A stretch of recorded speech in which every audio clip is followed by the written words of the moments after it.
first one. Welcome to our episode 1. Wow. No intro. I'll figure How out many something. unsubs have we watched? I'm gonna go right into this. Call you out. Well, you know what?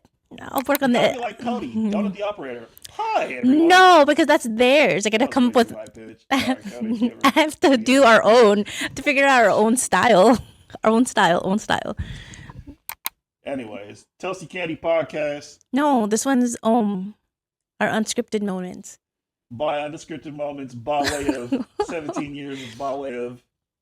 Can I go ahead and make my name up like all those murder mysteries you be watching No, on YouTube? the true Or all crime. Like really True weird crime. chicks be having their husbands with some crazy old names. Can I be Mr. Squishy Squiggly Pants? No, you're thinking of like Stephanie Sue and then Mr. Mangle Butt. Yes, Mr. Mangle Butt. Stuff like that. Can I be like Mr. Squiggly Squishy Pants? No, That's that's not dope. That's stupid as hell. That's So- our intro. Welcome. oh my gosh. We don't have the kids here, so I'm like I'm expecting. Oh, I can't say what I want to say. YouTube censorship. Come on now. Anyways, so first episode, I guess what we're gonna talk about. Since I we're don't like know. You didn't put anything up. I know that's why it's Test run. unscripted. That's why run. it's unscripted. No script. So What talk would about- you like to talk about today? I don't know. How much Today's you hate your job? How much I hate my job? oh my god, I can't put that out there right now. Right at the You ain't even beginning. big enough for them to even know this. True, but then they come back and be like, well, They come back and say, well, hopefully you ain't working there no more. You're doing your own damn thing. Having your positive goals. Put it out Oh. there. Dream board.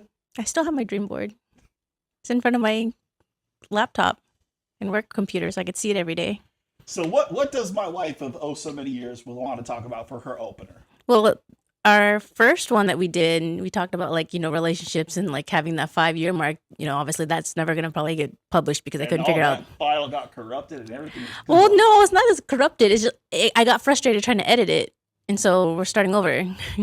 So you want to be a YouTuber. Oh, man.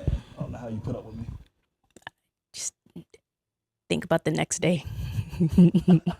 Well, folks, a little bit about us. I guess we can break into that. What do we do? Who are we? Why are we doing this?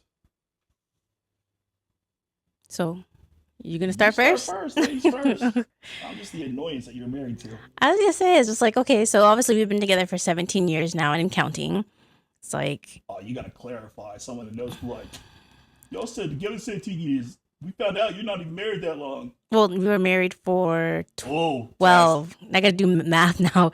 12 years. We dated for 5 years and then we got married. Well, I'll cheat because I saw our marriage license recently. So what? April 13th, 2009. I thought it was the 16th. Hey, You know what? I don't know. We're good to go. This is all that matters, You know ladies what? and gentlemen. This is a successful marriage. Don't worry about the date you got married. Just remember the birth dates Yes. and the day you started dating. And Yes. you're good. But we argue about like what the day we started Doesn't dating. matter. Arguments are healthy. And it begins. Okay. You really want to put this out there on the Great Wide World Web just to see how crazy we are? Well, we have great conversations. I So, can't imagine we're the only psychos that are trying to figure out their ways through life. no, there's a lot that I, subscribe to that I like absolutely love, like the couples or even just like the YouTubers. Shout out to Megan Moon. Oh, I love her Hilarious too. chick. Even though I don't know Korean yet. Love her channel. I mean, there's a whole bunch of channels that I like. Like Sunday Love, Lena Lifts. I love. Oh, that's I was me. gonna say I don't Stephanie want to talk about Sue. her. I love. Well, Stephanie has like I think 3 channels, but like the 2 that I definitely watch from her is like Stephanie Sue, and then Mango, Rotten Mango are like the ones that I like. No, because you never know. Maybe one day I'll meet them. So with this kind of intro. So yes, 17 years we've been together. Weird how we met. All through family connections. Yeah, I don't know what the hell you were thinking. I but you wasn't. said yes to a date that was not a date. Yeah, but like, No, see, this is not a cut you out. okay. Okay. I guess I'll just put it out there for people to address. Is it truly a date if both people are paying? I never said it was a date, and I agree. We're Oh both my paying. God. No, now you won't care because it's going to be recorded. Sound like one of my family members. We saw you do 120 on the motorcycle. Lies you tell. You got on video or a camera? It never happened. Speculative. Allegedly. So again, you're the question is, I so got you on see, camera now. no, but see the So thing if is, two I people never. go out, Oh my if gosh. two people go out Yeah. and they both individually pay, that's not a date then. See, now I'm gonna go back and forth because I feel like it's still a date because you went together with the intentions of like getting to know each other. Oh my gosh, here we go. Oh, because it's me. Yeah, because it's you. They don't know you. Don't nobody know you. Don't nobody knows. We can talk whatever trash we want. Okay, That's continue. the beauty of it. It'll come back 30 years later and we'll be old by then. If two people have general interest in each other, more than casual, plutonic, let's just go hang out, a step beyond friends, and they both pay,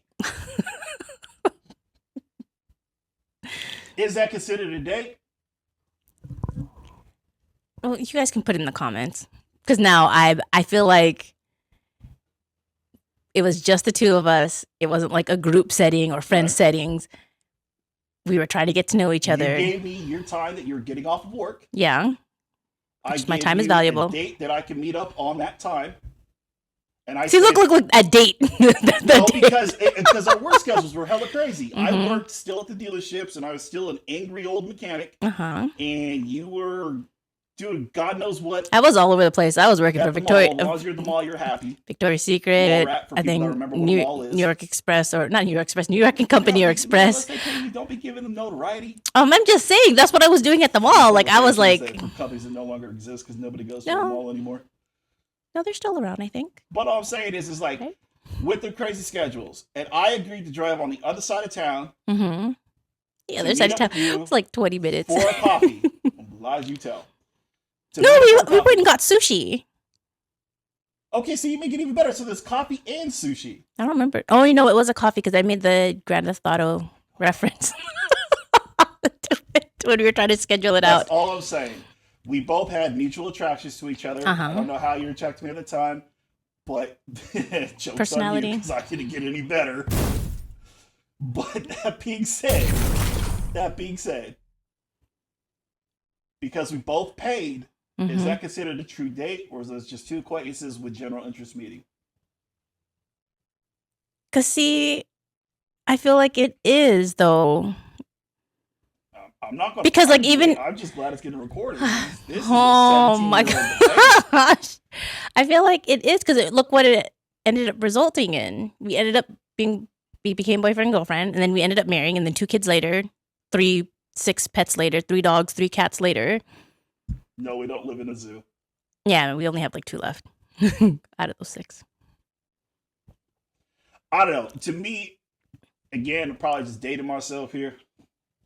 If you didn't pay for it, and I, with full intentions, paid for everything, like I do now.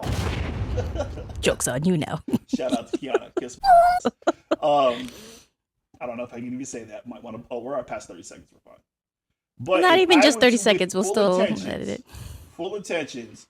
Come and pick you up like I did. Paid for everything. And then dropped you off at home. To me, that would be an actual date.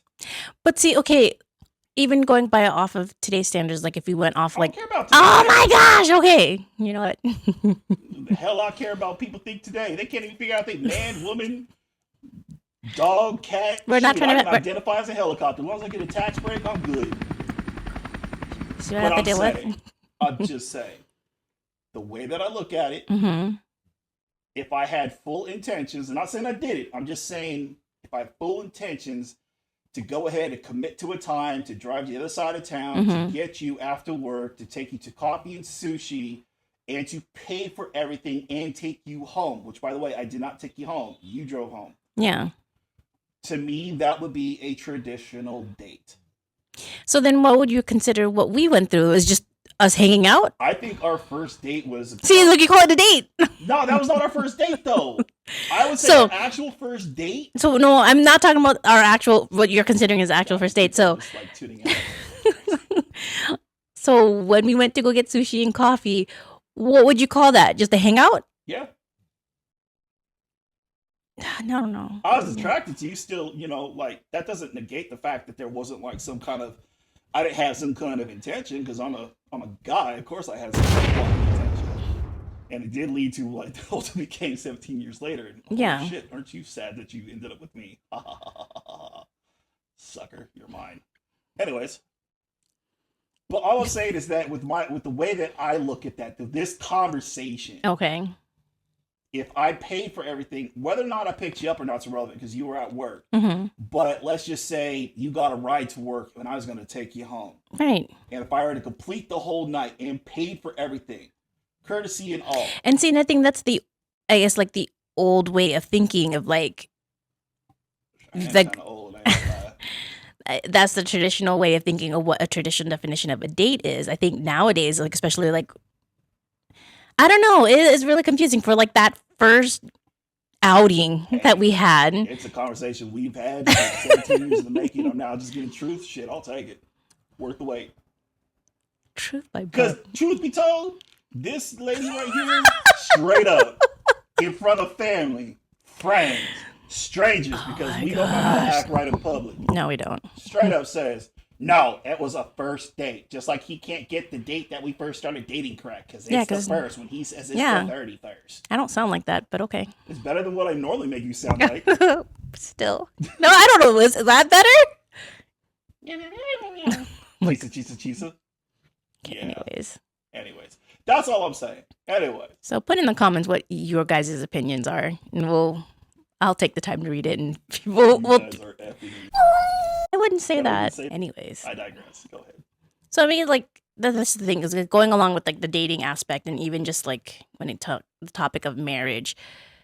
You and I, over like this past 17 years, all the conversations that we've had, we've always discussed things like you have to get past like a 5-year mark with a relationship with somebody.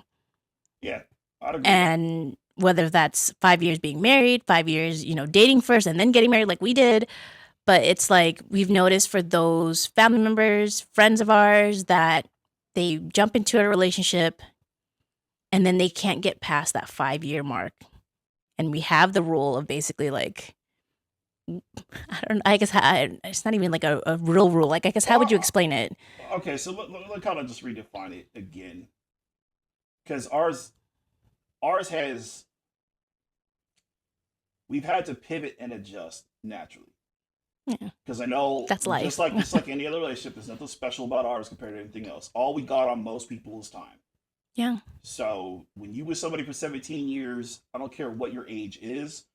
Yeah, for a lot of my generation and Teresa's generation, we're outlasting grandparents of the new era of solid marriages, solid relationships. It's just two people being together, committed to each other. Yeah. So it's like the 5-year rule thing came about. Probably started realizing this probably closer within the decade that we were together. And I don't care if you're married for that long. I think it's just two people being together that long, you start to realize the ups and downs. You're past the honeymoon phase. You already going to know about the baggage. Because, I mean, if you look at it from a tax perspective, you get to throw away your taxes after 7 years. And I'm not talking the current ones. You save your taxes for 7 years, and you always get rid of that last year. Yeah. So you know your financials by that point. You kind of, depending on where you're at in your life, you are either transitioning into a new career, about to start a new career, possibly about to graduate, and then explore what your careers are. You hit some pivotal moments in 5 years. And I think that's what you and I felt most comfortable with, stating that it's the 5-year mark that really determines a lot. And I think like the part of where I still to this day don't believe in marriage, and yes, she's fine with me saying that because there's a reason behind it. People get shocked when they hear me say that, and they're even more shocked when she backs that up because would you still agree? It's not so much about the marriage as it is about the commitment to each other. It's more of the relationship, but I guess others would view it as like, well, marriage is the relationship. But and that's what I've always disagreed with.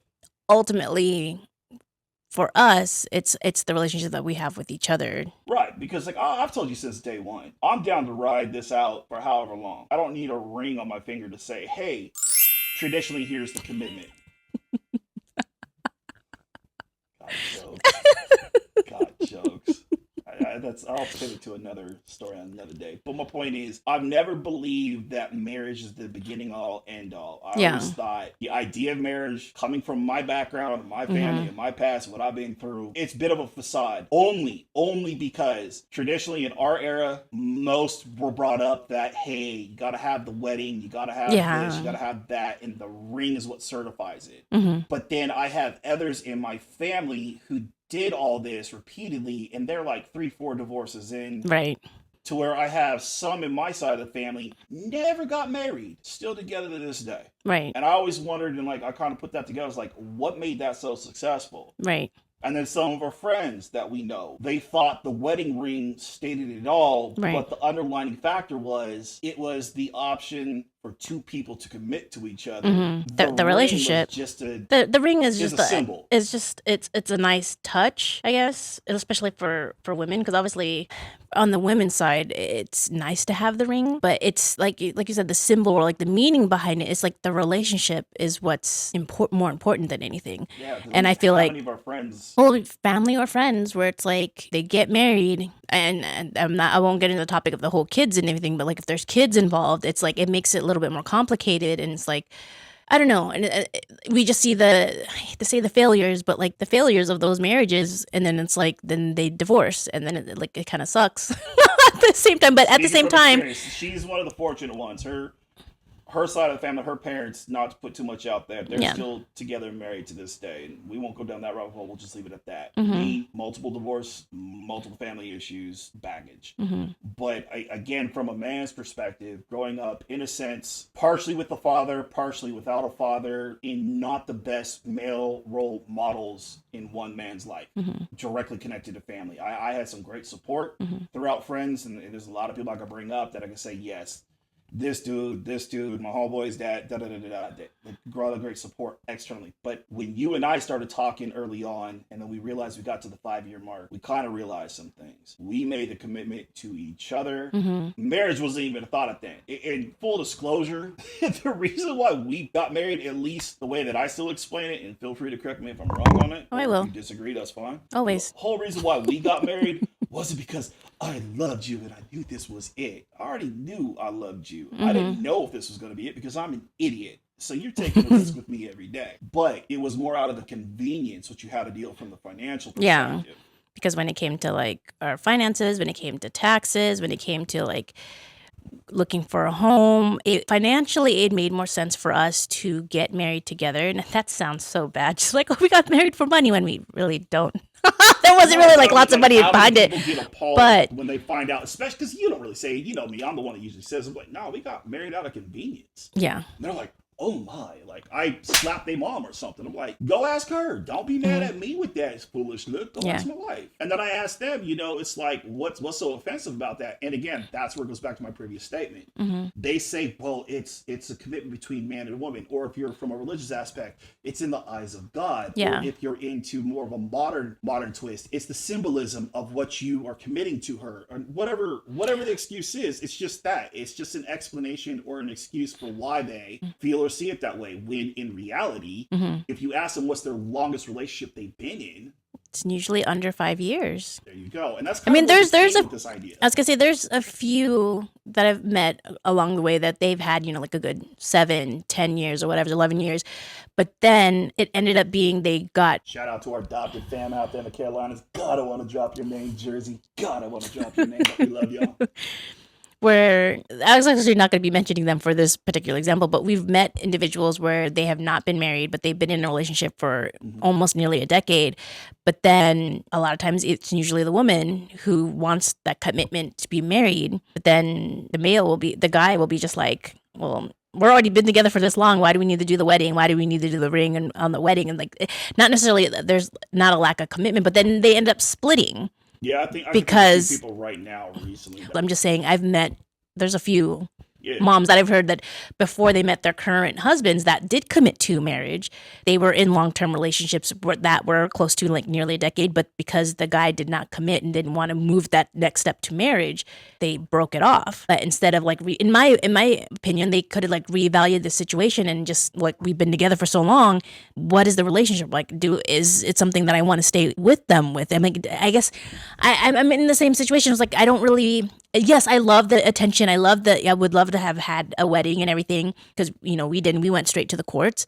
But ultimately, my relationship and connection with my husband is what reason why I got married. It wasn't like, Yeah, and I can see what the gray argument is because we do get a yeah. lot of pushback on this because it's like, all right, just because it worked for you doesn't mean that's how it has to be, and I'm Well, it's not even saying true. this is what's supposed to be done. You got to, same thing with parenting. You got to know what's best for you and your spouse, your You just partner. I'm just saying, no, not really necessarily emotions, but like that's the thing also when it comes to parenting. Like we've had a lot of cousins, friends, family, a lot of yeah. individuals that, had their first kid and then they had aunties, uncles, moms, everybody putting their 2 cents in. And it's like, no, you know what's best for your kid, even though this is your first kid, but you know what's best for you and your family. You know what's best for your kid. It's the same thing with the relationship. You will know what's best for you and your spouse. You both have to agree on it. I would say this, even with some of the younger cats that we know that are like right now was March 2025, they in their mid 20s. They a little bit more ahead of the curve. We're like 2 decades Are older. around the youth. But then again, your industry,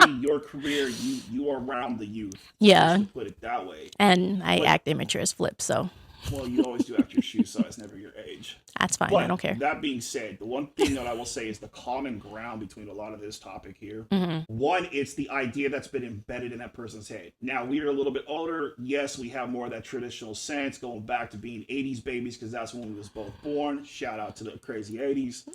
It's But, the 80s. hey, whatever. I'm proud of my gray hairs. Don't like it, piss off. But that all being said, we had from an era of where it's like, no, you had to date, you then had to go forward and then possibly get a marriage license and then have the wedding and then have the kids. But then if you go back like 20 years before that to like our parents and grandparents, it was like, no, you have to go ahead and court each other and then you have to get married, then you have to live together and then you have to have kids. Oh, yeah. If you do your history on like American culture, there was a point just between the 50s through the 70s. I'd probably even say 50s up until through the late 60s. It was common for people to not sleep together, married couples not sleep together, two separate beds in the same bedroom. Yeah, see, that's strange for me. But what I've noticed is that even from like my grandparents, your grandparents, and even with your mom and dad, it's the communication factor. So that's a huge. 20s, That's a huge. where you're at in your life right now. If you and your spouse that we've known that got past that 5-year mark, the one common feature is the conversations to be had is one thing. The uncomfortable conversations that need to be had is the solution.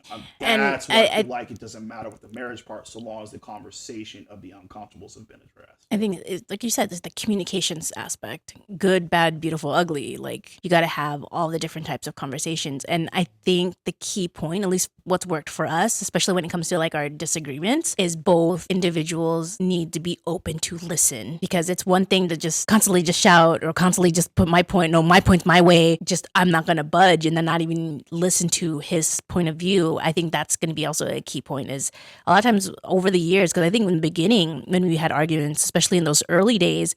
Yeah, I was going to say that's a good point to pivot into about the first 5 years. So I'll let you finish. Go ahead. Like those first early days, whenever we did have disagreements or arguments, unfortunately, I'm the type that I will just constantly get in your face. We got to solve this now. He's the type that, no, I need my space. Let me walk away. And then I've developed over time where it's like, okay, if there's confrontation, I'm walking away. I'm out. So I think the bottom line is when it comes to that communication, both parties need to be able to voice their opinion, voice their thoughts, but at the same time be open to listen to what your spouse or your partner is trying to say. Because I feel like a lot of people will just yap, and then not listen and at least have that sense of understanding. Yeah. So I'll put it this, and I'm gonna put our business out there too. So I I remember the prime example. It was like year 2 or year 3 in the early relationship. See if I remember. I was in the heart of still being a mechanic. I think I even transitioned back into the dealership because, again, I was a creature of circumstance, a creature of comfort. I just went back to what I know. Mm-hmm. And early on, this is like between two people. How much baggage am I bringing to the table? How much baggage she's bringing to the table? More than that's coming like realistically. And I erupted on you. It took you, I think you hit me up like a week later on it. We were still living together, but like. Were we living together? Like, I'm trying to remember what. 3 years in. Okay. Because we moved in within the first year. That was a whole nother story we'll talk about because that'll it be was another. not intentional. Yeah. It was like the third year, but remember, you got up in my face about something. I hella erupted on you like I was back home, and you're like frozen. And then like a week later, we weren't really talking all that much. It might have been a few days. Whatever the case is, you came back to me at a much later date, and you're like, "Look, I thought you was going to hit me. I thought you was going to do this. When you do that, I don't know what to do." Which is why I've taken Taekwondo and Kung Fu. Just kidding. No, and just full disclosure, I've never put hands on her. No. But it's that uncomfortable conversation because I've never in my adult life have had anybody come tell me and say, "Hey, I thought you was going to put hands on me." From a female's perspective. And I'm just like, okay, that's kind of earth-shattering. Now, most dudes could probably take offense to that, but for whatever reason, it kind of clicked because you were not telling me in a nice way. You were not happy with me. It was almost like a pivotal point, like, hey, depending on my response without any warning could end our relationship. Right. I mean, it's because you came very serious about it. Like you were not being sidestepped. You finally kind of had a backbone, and I don't mean that in a disrespectful way. I think at first it was like I could walk over you, and there's nothing you could do about it. You got to the point where you're like, no, I am my own individual person. Yeah. This is bullshit. I deserve better. Was I working at the financial company at the time? I think so. And I was Miss Rah person. You found your stride. You found your backbone. Is what I'm saying against me in that situation. Yeah. And you basically said, I really feel like you was going to put hands on me. I really feel like you were going to do something harmful. And in that moment, the way that you were talking, even though we were still kind of heated, I was like, okay, common sense states that I need to listen. And that's the key point for, I say, for us men, when we get all hot-headed and hot-tempered, because I'm the type that I need to walk away, just cool down. It's just best to do that because I'm the type to escalate it and not give a crap about the outcome. And that's detrimental. That's not a good trait, but I know there's a lot of guys that are like that. So I'm putting it out there. But this time, the way that you approached, you got me to engage, even though I didn't want to. Right. And then I started realizing, yeah, I have a choice. I can say whatever defensive thing just because I don't want to deal with it because I'm still mad, or I can go ahead and have this really uncomfortable conversation and basically talk it out with an accusation that's completely not true. Right. And because of that uncomfortable situation, that really delicate topic, because I know that's super controversial, you know, spousal abuse is not a joke. Spousal abuse is absolutely real, and it's more than just a physical. There is verbal, there is mental, there's a whole emotional. And because within 3 years of our relationship, it seemed like it started off that way. That's not what I wanted. Right. So in a sense, you put me in my place properly and rightfully so. And I'll say that on record again and again and again. But that's when we started realizing, how do we better communicate with each other? Yeah.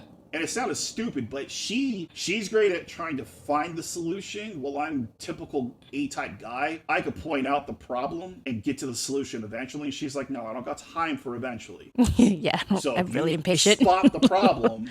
And I know how you go about it. I'm going to just get it done. But I'm going to leave it up to you to apply if I put in the work. And if you don't put in the work, you got nothing to say when I come back at you. Right. And I think that's been the biggest thing for our relationship that we've understood. That, okay, yeah, fair enough. You put in the work and I don't apply, I'm in the wrong. If I put in the work and you don't apply, you're in the wrong. We both put in the work together, whether it be at the same time or not, and we both apply, man, we flourish. And that's where the 5-year thing came in. Because I'd be like, you would accuse me of a bunch of things, but that has to do with like all the baggage that I brought into the relationship. We you don't know. need to get into what it was. Yeah. Accusations of the baggage came, but by year 5, it used to be like once every couple of months, and then by the time we got to year 5, roles reversed. You blew up on me and accused me of something, and I'll just put you in your place. And I was like, I think you're using the wrong words. It's like putting you in your place is more of like a sense of. See that? She's defensive. Not defensive. It's not necessarily putting you in your place or like you putting me in my place. Putting you in the spotlight. Let me put it that way. I put you in the spotlight in the same way you put me in the spotlight with about like how I scared you. See, and it's not necessarily, I guess I view it differently. It's not necessarily like putting in the spotlight or putting you in your place. It's more of like, hey, this is what I'm seeing, and getting you to understand. It's getting you in that sense of understanding, not necessarily like I think of like putting in your place. It's like putting someone down. That's how I'm interpreting that. Yeah, okay. No, that way, let me rephrase that. That's good. So it was, I put a spotlight on the accusations towards me, and then I finally stood my ground. I had my backbone with our relationship, and I was like, it's more sense like, let me understand of like your point of view. Yeah. And it's the same thing vice versa. It's like, I'm not necessarily putting you down or anything. I'm just saying, hey, this is how I'm seeing it, and this is how I understand it. Do you understand? Do you see it that way as well? And it's like, okay, if you don't, then this is where we need to talk it out so that we both understand each other's points. But that's the point. By year 5, we had a reverse role to where in the first couple of years, it was me as more or less the aggressor, the accuser, whatever the case may be, by the way of the temper and by way of just the overall action. And then by year 5, some additional stuff that because you got more comfortable or I found out more just because we've been together so long, it's naturally going to happen. And that's a key thing. The stuff in the closet is eventually going to come out. And I'm not saying divulge that all up front. Just have an open mind when you're with somebody. More and more is eventually going to come out. It's how much you guys are willing to work through it, and more importantly, how much both believe it's worth working through it before you even get to the marriage part. And that's a whole nother thing. But again, why I say like I'm not so much a big believer in marriage in that sense. But once we got to the point and the role reversed, you're like, oh, now those conversations, those uncomfortable situations that dealt with your baggage from the past, they started to disperse out further and further. And I say probably by year 7, we never had those accusations, conversations again, because you're just like, we talked through it, and I had a better understanding where you're coming from. And you do realize by year 7 is when I was gonna say, you do realize that, but you're saying by year 7 is like year 7 is when we were pregnant with our first child. I was trying to lead into that, but I'm just saying why the first 5 years, why we believe the first 5 years have been so pivotal, because look at what we were able to accomplish, and then by the 7th year, a lot more settled. There was a hell of a lot more understanding, because we technically got married by year 6, year 7. It was year 5, like because we were 5 years in 2008. Well, there you go. So at least our marriage works. We can't get our dates straight. He can't get the date straight. Well, that's fine. I'm happy you're still with me. You ain't going nowhere. As you told your best friend. Oh, you got it. He'll pay for it. I make them. I just agreed what she said. Shout out to you, my nemesis. So Anyways, ultimately, I mean, as I say, like ultimately, in the end, it's like when it comes to like relationships, we tend to view it as like when people are like introducing us to new boyfriends, new girlfriends, or whatever. We'll be nice and cordial, but we'll wait till like let's see if they can last 5 years. Once they last 5 years, then like okay, cool, then I'll go ahead and be more. I want to say it like that. I know it makes it seem like we don't interact with them for those 5 years or something. That's not necessarily what I mean. It's more of like there's a bit of a guard for our marriage, for our relationship, and then also family. I think even like I say, even like with the kids too. The distance of being guarded with or without the kids, because we started applying this by like year 6, year 7. Yeah, and we noticed that our relationship flourished better when newer couples, be it friends of ours that started dating outside of the people that we know, or just couples we met along the way that were still fresh, that it would be in the same sense. Let me get to know you. Let me get to know a little bit more about you. You know, as much as you're willing to let me know, as much as I'm willing to let you know, and kind of figure it out. And if you're having communicative problems, like I don't necessarily want to be involved in that. I'd be more than happy to hear, and here's the key thing, hear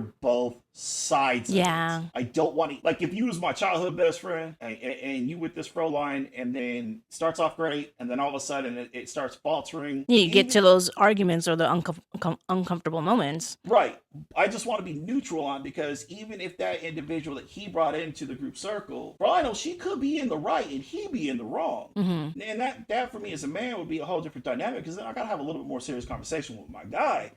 But at the same time, she could definitely be in the wrong, he could be in the right. And then it's like, are you adding positivity to that? Are you trying to give an avenue of solutions? That's the key thing, solutions, versus just your opinion, having your boys back or having your girls back. And I see that was one thing that you and I had to kick out, because at one point, both circles, both sides, family, friends, and in between, all the above, they're like, nah, Teresa, leave him, or nah, Jay, leave him. And wait, we ain't gonna say no names. No, they're just like, nah, Jay, leave him. Talking to you? No, like like telling, you know, people just saying, hey, Jay, yeah, okay, I see what you mean. Wow, coming out the closet. I'm gay, honey. Deal with it. I like booty.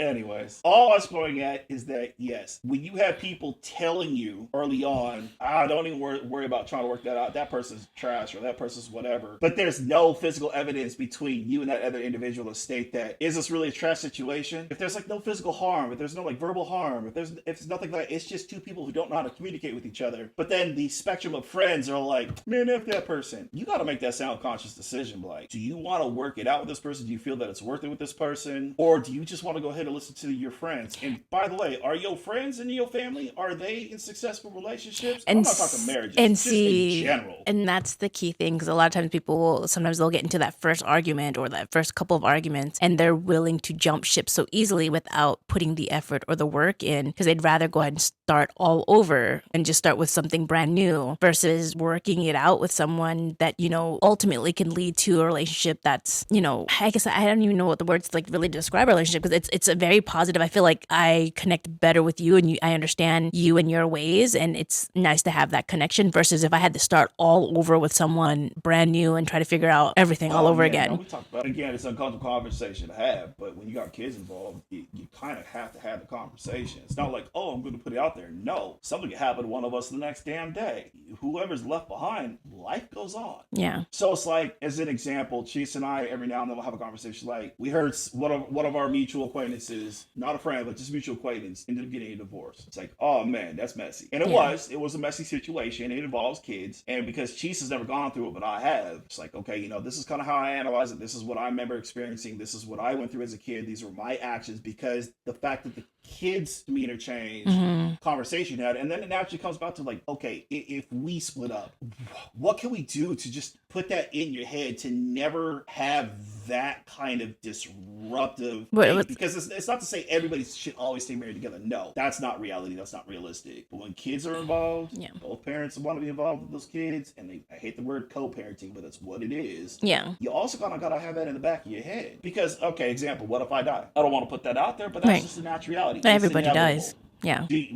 I plan for you just to stay a single lady until the day that you die, but possibly be miserable because it's just you raising the kids by yourself? Because we know people like that. Yeah, I was gonna say there's individuals that are like that. They end up just putting all their efforts and focuses on their kids, which is perfectly fine. Because I'm gonna be honest, that's probably what I'd be doing.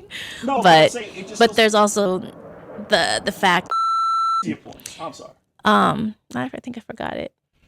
Basically, having those kind of uncomfortable conversations. Oh no, it was like the marriage thing. Oh, it's like that's what it was.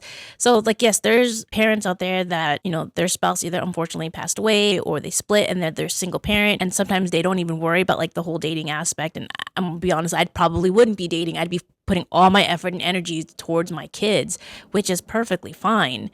Because, I don't know, it's like, again, like I said earlier, it's like, I don't think I would want to start all over with someone brand new and then trying to figure out their communication style, figuring out like what their tempers or what their things that make them happy. Like, that's a lot of effort. And like, I've put so much effort into this relationship that I know there's things that I'm like, okay, I'm comfortable with, that there's some things where I could just look at him, he knows what I'm thinking, or like, I can say one thing and he knows what I truly mean. So it's like having to think about like having to start that over with someone else who doesn't know anything about me and I don't know anything about them. It's a lot of energy. And as our friend Q said, that like, we're definitely made for each other, that no one else would be able to put up with our craziness, which is true. Because that's a polite way of putting what she actually said. Well, that's what she said though. It's a polite way of putting it the way she actually said. Okay, I like to wordsmith things if I can. But that's what, these are a lot of the factors that go back into like our belief in the first 5 years. Yeah. And I mean, again, with two people working it out, trying to figure it out at the same time, guarding your relationship with your significant other and the circle of people that are involved with both sides of the party, meaning both people, and know what boundaries to put. And I don't care if it's blood or not. Not everybody's family's perfect. We all come with boundaries. Oh, yeah. But there is a point in time where it's just like, we truly believe that you hit that 5-year mark, you have a more common understanding of each other. Yeah, you'll definitely have a bigger insight of this is something worth investing in. And a lot of people are like, man, I ain't got time for that. Well, you don't know what you got time for until you make time for it. And I guess that's my rebuttal to that, because we've heard that before. Oh man, if you don't know if you with that chick, or if you don't know if you with that dude within the first year, you should know. Not necessarily. Well, I challenge anybody to let me know what Miss Cleo said on that, God rest her soul, or Dionne Warwick and the Psycho Friends Network, because they didn't last too long. I guess they didn't see that coming, did they? They didn't know what time they had left until it hit. And it's the same premise for when two people hit a 5-year mark. For anyone to say, oh man, I don't got time, I don't know about you the first year, you just hiding too much. That's not necessarily true. And that's why it takes time. Yeah. So again, that's just more or less our opinion. On the 5-year Yeah. mark. So I think that's a good place to stop. I think so. All right. Well, obviously this is episode 1. We don't necessarily have a sponsor, but really it's just our own company sponsoring ourselves. And I will add, talk a little bit more. It's our own private endeavor. Yeah. It's stuff that's coming. It's more family based. I'll put more information and there'll be more. There's a lot in the works with ToastEcandy.com. And yes, ToastEcandy. Spelled like it sounds. Yeah. Just put one solid E in the middle. And all one word. Awesome. Well, thank you so much for listening to our very first episode 1. Like, it's a true one, not one that I'm like dying editing. I still feel like that first one should have been. Because you always do. So, anyways, thank you for joining us today. I don't know. Just like when you're on the phone with your family. Oh my gosh! All right. Already. So long, everyone. No, I don't like that. No, I'll come up with my own phrase. All right. Well, thank you, everybody. We'll see you guys in the next one. Bye.